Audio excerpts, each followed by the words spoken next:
Hello everyone, Ram Ram সকলকে।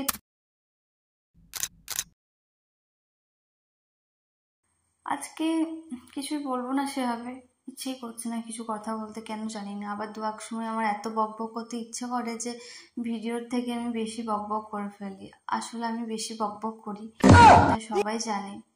একটু আগে আমি ঘর ফিরলাম, মানে আমি শিউরি গেছিলাম, আমার কিছু কাজ ছিল। এবার শিউরিতে হাওয়া বাতাস লেগেছে, আর কালকে একটু রোদ ছিল, তো একটু রোদও লেগেছে। তো ফিরে আমি ফেস ওয়াশ করলাম, তো ফেস ওয়াশ করে আমি শান্তি পেলাম না, সত্যি বলছি। তাই মুখটা কেমন ড্রাই লাগছিল, তাই ভাবলাম কি করা যায়। আর রাত্রিবেলা হাতে সময়ও নেই, কি করা যায়। তো দেখলাম যে একটা অর্ধেক বিট বাইরে পড়েছিল, আর বাইরে যদি মানে কাটা ফল যদি পড়ে থাকে, বিট হোক গাজর, সেইটা আমি আর খাই না। তোমরা জানো যে কাটা ফলে কি থাকে? ব্যাকটেরিয়া, তাই না? তাই আমি সবাইকে সতর্ক করব যে তোমরা কেউ কিন্তু কাটা ফল খাবে না। আচ্ছা ছাড়ো, এবার আসা যাক মূল মোদ্দা কথায়। কিছু রস আমি বের করে নিলাম, আর নিলাম 2 চামচ মুলতানি মাটি, 1 চামচ হলুদ, একটু টক দই, আর একটু র মিল্ক। ফ্রিজে দেখলাম একটু র মিল্ক ছিল, র মিল্কটা নিলাম। আর নিলাম দই।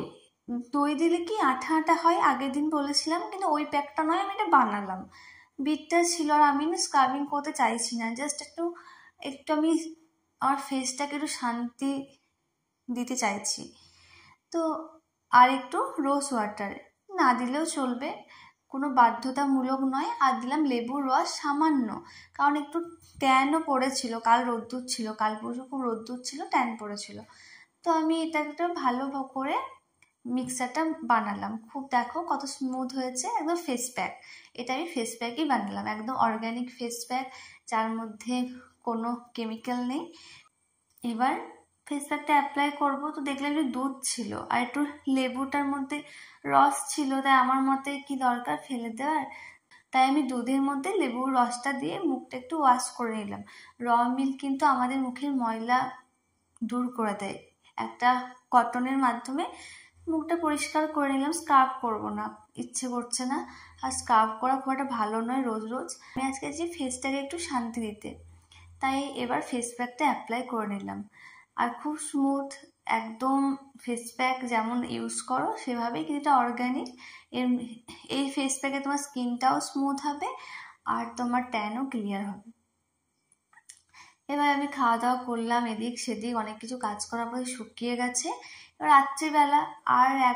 রাত্রিবেলা একেবারে ফেস ওয়াশ করে আমি সিরাম অ্যাপ্লাই করি অ্যালোভেরা। আমি কোনো নাইম এখনো পর্যন্ত ইউজ করি না, এত বছর হলো। অ্যালোভেরার সঙ্গে ভিটামিন ই ক্যাপসুল মিশিয়ে সিরামের পর সেটাই অ্যাপ্লাই করে আমি ঘুমাই। এবার যারা নাইট ক্রিম ইউজ করাটা খুবই ভালো, আমি মুখে নিয়ে থাকতে পারি না, অভ্যাস নেই না। এবার করলেই হবে, কারণ এবার করতেও হবে, সমস্যা কিছুই নেই আমার ফেসে বলতে গেলে। তো আর ফেস ওয়াশের পর তোমরা টোনার ইউজ করতে পারো, খুবই ভালো, আমিও করি, কিন্তু আজকে ভুলে গেছি।